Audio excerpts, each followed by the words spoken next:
താനെന്തായി കാണിക്കുന്നത്? ഒന്നുമില്ല. താൻ ടൗണിൽ ക്യാബറ നടത്തിരുന്ന ആളല്ലോ? ഞാൻ ലോബോ, ഫോർട്ടൂച്ചിലാ വീട്. അന്ന് ക്യാബറയായിരുന്നു പണി. ഇപ്പൊ ഇവരുടെ കൂടെ റിക്ക ഡാൻസാ.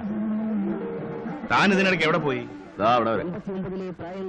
ഇത് വെച്ചോ, ഒരു പാരിതോഷികമായി കരുതിയാ മതി. എനിക്ക് വേണ്ട. എണ്ണി നോക്ക, പോരെങ്കിൽ പറ. എന്തിനാ എനിക്ക് കാശ് തരുന്നത്? ഭരതൻ ഇവിടെ വന്ന് എന്നെ ശല്യം ചെയ്യരുത്. എന്റെ തൊഴിലിനൊരു ഭീഷണിയാവരുത്. അതുകൊണ്ടാ. ഞാനൊരു ബുദ്ധിമുട്ടുകാരനാണ്, എന്നാലും ഞാനിത് വാങ്ങില്ല. സൂചി എറിഞ്ഞ് പണക്കാരനാകാമെന്ന് കരുതിയല്ല ഞാനിവിടെ വന്നത്. ഞാൻ നിങ്ങൾക്ക് ഭീഷണിയാണെന്ന് പറഞ്ഞില്ലേ? വാസ്തവത്തിൽ നിങ്ങളാണ് എന്റെ തൊഴിലിന് ഭീഷണിയായത്. ഞാനും എന്ത് തൊഴിലാ ഭരതൻ ചെയ്യുന്നത്? ആനമയിലൊട്ടകം, മുച്ചീട്ട്, നാടകുത്ത്, പിന്നെ ഒരല്പം മാങ്ങ കച്ചവടം. 4-5 കുടുംബങ്ങൾ കഴിയുന്നത് ഇതുകൊണ്ടാണ്. നിങ്ങളുടെ കാർണിവൽ വന്നതുകൊണ്ട് ഞങ്ങളുടെ കഞ്ഞൂടി മുട്ടി. ആയി എന്നെ ഓർത്ത് ഉറങ്ങാതിരിക്കണ്ട. ഞാൻ കാരണം ഇത് പൂട്ടേണ്ടി വരില്ല, തീർച്ച. പിന്നെ വ്യവസ്ഥ എന്നൊക്കെ വെറുതെ ചോദിച്ചതാ. പോട്ടെ. നിക്കേ. നല്ലതായാലും ചീത്തയായാലും ഒരു തീരുമാനമെടുക്കാൻ ഞാൻ അധികം സമയമെടുക്കില്ല. ഈ പൈസ എടുത്തപ്പോഴേ എന്റെ മനസ്സ് പറഞ്ഞു താനിത് വാങ്ങിക്കില്ലെന്ന്. എങ്കിലും ഒന്ന് ക്ഷമിച്ചെന്ന് മാത്രം. തന്നെ എനിക്ക് ബോധിച്ചു. ഒരു ജോലി തന്നാൽ താനത് സ്വീകരിക്കുമോ? പെട്ടെന്ന് എങ്ങനെയാ ഇതിനൊരു മറുപടി പറയാ? ധൃതിയില്ല. നാളെയോ മറ്റന്നാളോ അറിയിച്ചാൽ മതി.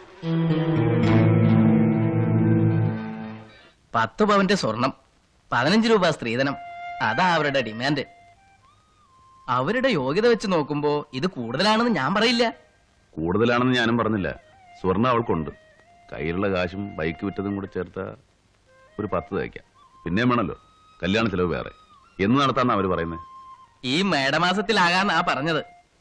നമ്മൾ പ്രതീക്ഷിക്കാതെയും ചോദിക്കാതെയും ഒക്കെ കിട്ടുന്നതിനെയാണ് ദൈവഹത്യ എന്ന് പറയുന്നത്. അതുകൊണ്ട് തന്നെയാണ് ഞാൻ പറയുന്നത്, ആശാൻ ആ ജോലി ഒരിക്കലും വേണ്ടെന്ന് പറയരുത്.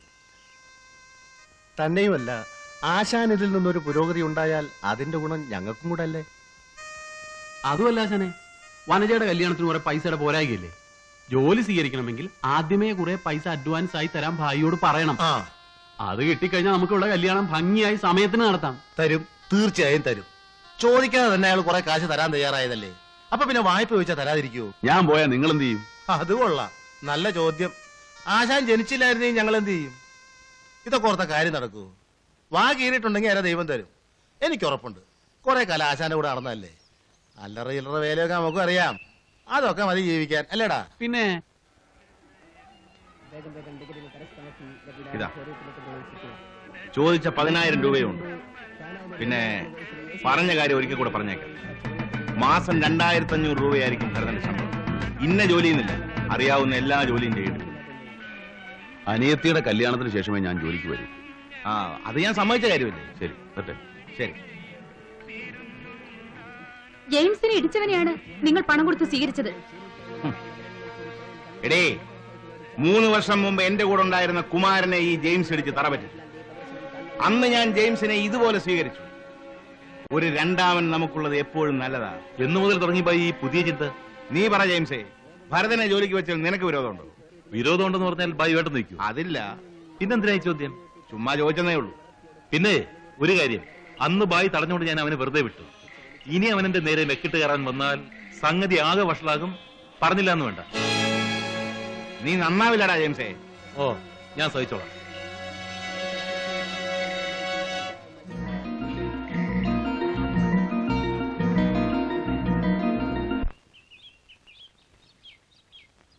വനജയുടെ കല്യാണമൊക്കെ നിശ്ചയിച്ചു. അടുത്ത തിങ്കളാഴ്ചയാ. ഇത്ര പെട്ടെന്നോ? എല്ലാം ഒത്തുവന്നപ്പോ നടത്തിയേക്കാന്ന് വിചാരിച്ചു. ആരാ പയ്യൻ? ഞാനെന്ന് പറഞ്ഞില്ലേ, കോപ്പറേറ്റീവ് ബാങ്കിൽ ജോലിയുള്ള ഒരു പയ്യന്റെ കാര്യം. അവൻ തന്നെ. എവിടെ വെച്ചാ കല്യാണം? വീട്ടിൽ വെച്ച് തന്നെ. ചെറിയൊരു പന്തലിടണം. കല്യാണക്കുറിയൊന്നുമില്ല. വേണ്ടപ്പെട്ട കുറച്ച് ആളുകളെ നേരിട്ട് വിളിക്കും. നന്നായി. എല്ലാം മംഗളായി നടക്കട്ടെ. ഗൗരിയില്ലേ ഇവിടെ? അവൾ വന്നില്ലല്ലോ മോനെ. ഇത് ഗൗരിക്കാ. എന്താ? ഒരു സാരിയാ. വനജയ്ക്ക് കല്യാണ സാരി വാങ്ങി കൂട്ടത് ഗൗരിക്കും വാങ്ങി വരണം. എന്താ? ഒന്നുമില്ല. ഇത് നീ തന്നതാണെന്ന് പറഞ്ഞു കൊടുത്താ അവള് വാങ്ങുമെന്നാ എന്റെ സംശയം. അവൾ ആകെ മാറി മോനെ. ഈയിടെ ഞങ്ങളോട് പോലും മിണ്ടാറില്ല. മാസം ആദ്യം ശമ്പളം എന്നെ ഏൽപ്പിക്കും. എന്തെങ്കിലും ചോദിച്ചാൽ തർക്കുത്തരമേ പറയൂ. അവളെ എന്തെങ്കിലും പറയാനുള്ള ധൈര്യം എനിക്കില്ല. 6 ജീവനാ അവളെ നമ്പി ഇവിടെ കഴിയുന്നത്. എന്നെ വെറുക്കാൻ തക്കവണ്ണം അറിഞ്ഞുകൊണ്ടൊരു തെറ്റ് ഞാൻ ചെയ്തിട്ടില്ല. അതെനിക്ക് അറിഞ്ഞൂടെ മോനെ. ഏതായാലും ഇത് അവൾക്ക് വേണ്ടി വാങ്ങിയതാ, മടക്കി കൊണ്ടുപോകുന്നില്ല. അല്ല, നീ പുതിയ ജോലിക്ക് പോവാൻ തുടങ്ങിയോ? വനജയുടെ കല്യാണം കഴിഞ്ഞിട്ട് പോകും.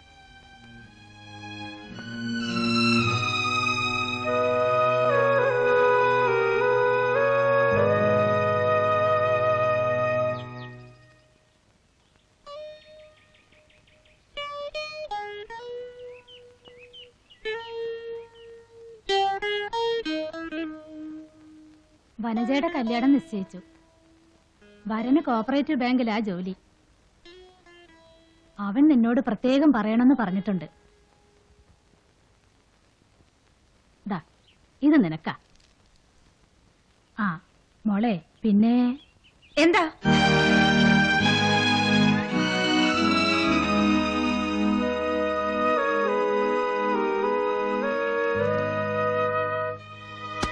ഒരു സാരിയുമായി വന്നിരിക്കുന്നു.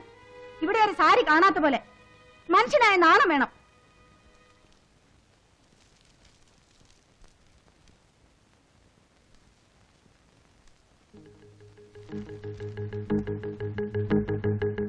എന്നെ സംബന്ധം ചെയ്യാനുള്ള മോഹം മനസ്സിൽ കൊണ്ട് നടക്കുന്നുണ്ടെങ്കിൽ അത് നടക്കില്ലെന്ന് പറഞ്ഞേക്കു കൂട്ടുകാരനോട്. ഓരോരുത്തർക്കും അർഹതയുള്ളതേ ആഗ്രഹിക്കാവൂ. പോകുന്നിടത്തും വരുന്നിടത്തും ഒക്കെ അയാൾ എന്തിനാ എന്റെ പിന്നാലെ വരുന്നത്? എനിക്ക് അയാളെ ഇഷ്ടമല്ലെന്ന് പറഞ്ഞേക്ക്. ഞാനെന്താ അതിന്റെ വേലക്കാരനോ? നീ വേണമെങ്കിൽ നേരിട്ടെന്ന് പറ. വാനിറ്റി ബാഗും പൊക്കമുള്ള ചെരുപ്പുണ്ടെന്ന് കരുതി തട്ടാന്തോടിലെ കുഞ്ഞിലക്ഷ്മിയുടെ മോളെ അത്ര ഞെളിയൊന്നും വേണ്ട. നിന്റെ നാക്കും അതിന്ന് വരുന്ന വാക്കും ഈ നാട്ടിൻപുറത്തിന് ചേർന്നതല്ല. ചേർന്നതല്ലേ എന്നെ ആരും സഹിക്കണ്ട. എനിക്ക് ഇഷ്ടമല്ലാത്ത ഞാൻ തുറന്നു പറയും. മുച്ചിട്ട് കളിക്കാരന് നാടകുത്തി എനിക്ക് യോഗ്യരല്ല. തന്റെ കൂട്ടുകാരൻ എന്നെ കാണാൻ വരുന്നതോ സംസാരിക്കുന്നതോ എന്തെങ്കിലും തരുന്നതോ എനിക്ക് ഇഷ്ടമല്ല. എന്താണ് നീ പറഞ്ഞത്? മലയാളത്തിലാ പറഞ്ഞത്, മനസ്സിലായില്ലേ? ഊരുംപെട്ടുള്ളത് നിന്നെ ഞാൻ തൊട്ടുപോലെ തന്നെ കൈ ധരിക്കുന്നുണ്ടെങ്കിലേ ദേ അവിടെ ഒരുത്തി നിൽക്കുന്നില്ലേ, സ്വന്തം അനിയത്തി, അവളുടെ മേത്തയക്കും.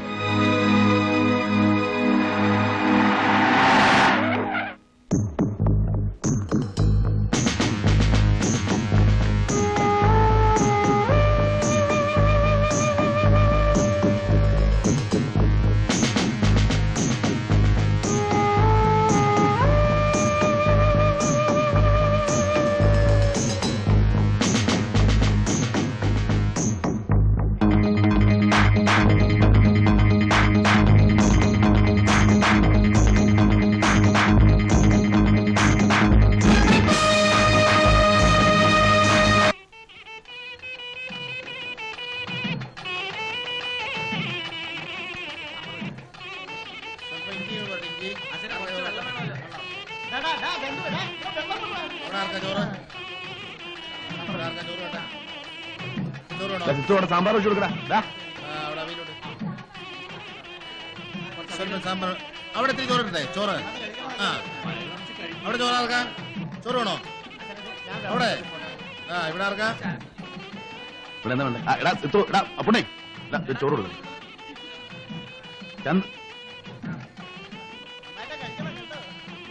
മതി. അമ്മ എന്ത്? കൊച്ചിനെയും വെച്ചോണ്ടകത്തിരിക്കുക. അടുത്ത വണ്ടിയിലിരിക്കും. ഗൗരി വന്നില്ലല്ലേ? ഇല്ല. മതി മതി. മൂത്രത്തിൽ പഞ്ചാരയാ. പിന്നെ ഭരതൻ ഒഴിച്ചോണ്ട് കഴിച്ചത് മാത്രം. വേണ്ട, കുറച്ചാകാം. പായസം വേണോ?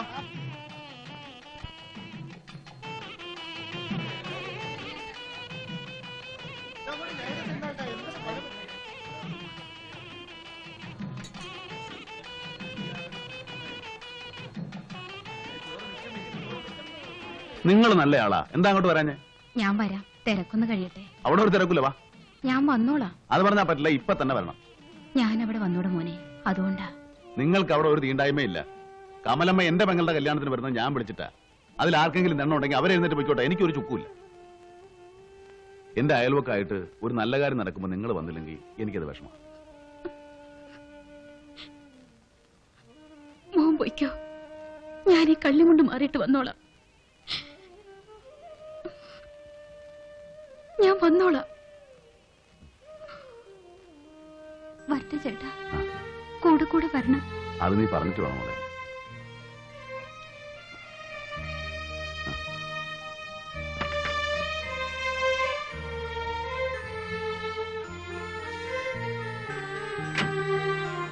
വരട്ടെ.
ഇന്നലത്തെ കളക്ഷൻ എത്രയാ?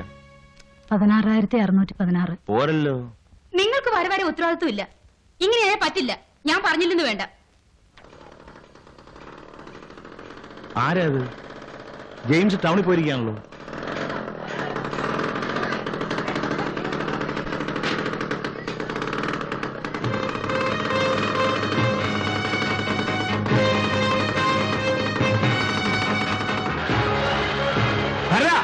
നിർത്ത്! എന്തായി കാണിക്കുന്നത്? നിർത്ത്! നിർത്ത്! നിർത്ത്! നിർത്ത്! നിർത്താനാണ്! അച്ഛൻ എന്തിനാ ബഹളം കൂട്ടുന്നത്? അയാൾ അസലായിട്ട് ഓടിക്കുന്നുണ്ട്. പിന്നെന്താ? ഫാന്റാസ്റ്റിക്.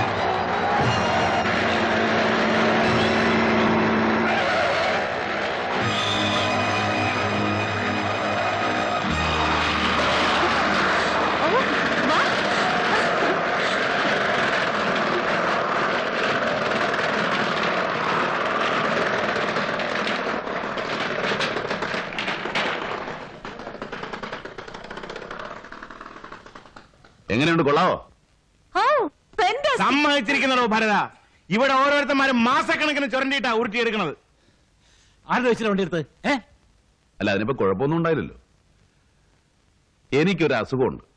എന്തെങ്കിലും കണ്ടാൽ അതെന്നെ ആകർഷിച്ചാൽ ഞാനൊന്നും ശ്രമിക്കാതെ വിടുകയില്ല. അതൊരു വാശിയാ. മാറി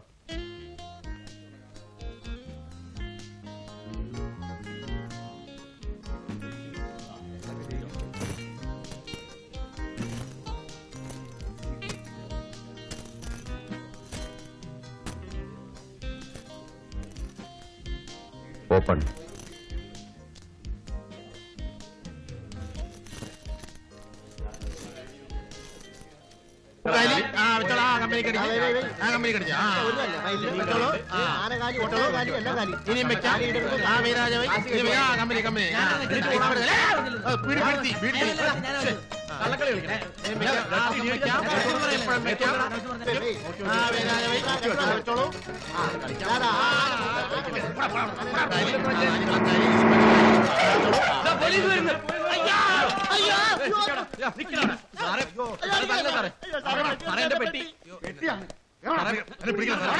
അയ്യോ, എനിക്ക് പത്യമാണ്. ഞാൻ കഷായം ഒന്നും ചെയ്യല്ലേ.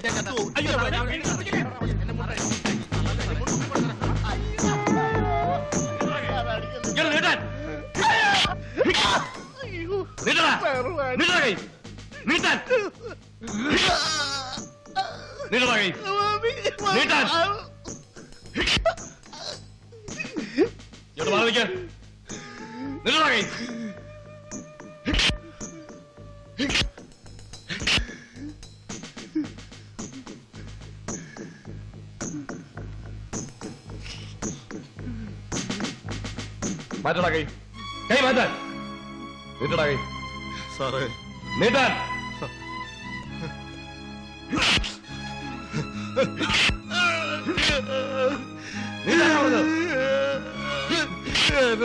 എന്നെ തല്ലല്ലേ സാറേ, ഞാൻ ചത്തു സാറേ, എന്നെ തല്ലല്ലേ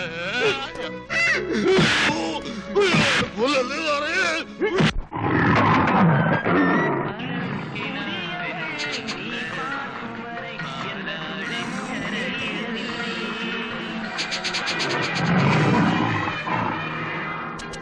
നീ എന്താ ജെയിംസ് ഇവിടെ ഇരിക്കുന്നത്? ബൈക്ക് ഓടിക്കുന്നില്ലേ?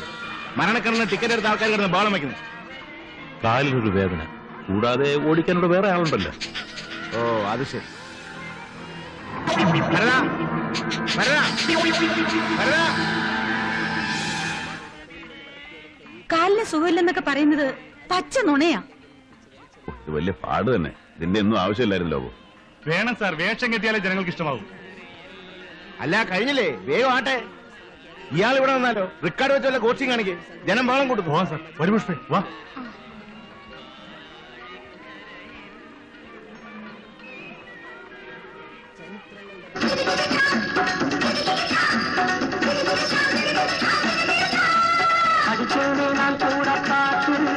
இது பாட்டல்ல நான் போடும் வேட்டு.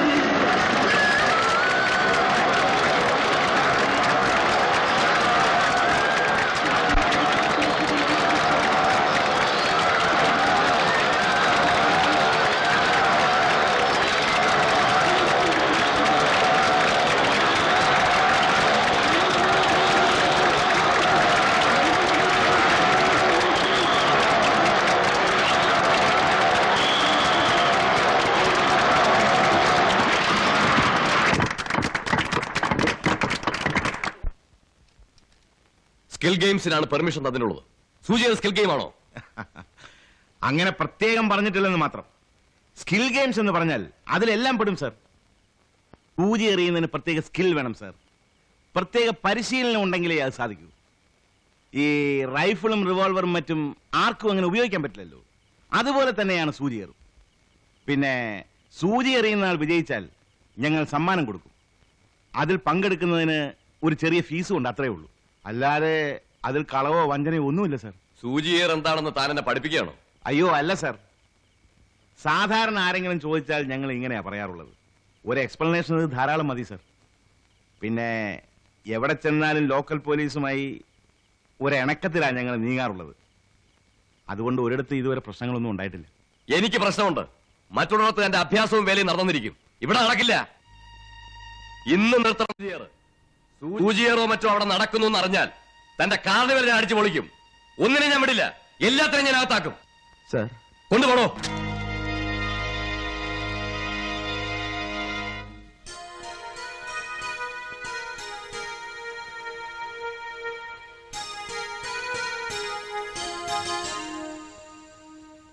ഇനിയിപ്പോ എന്ത് ചെയ്യും ജെയിംസേ?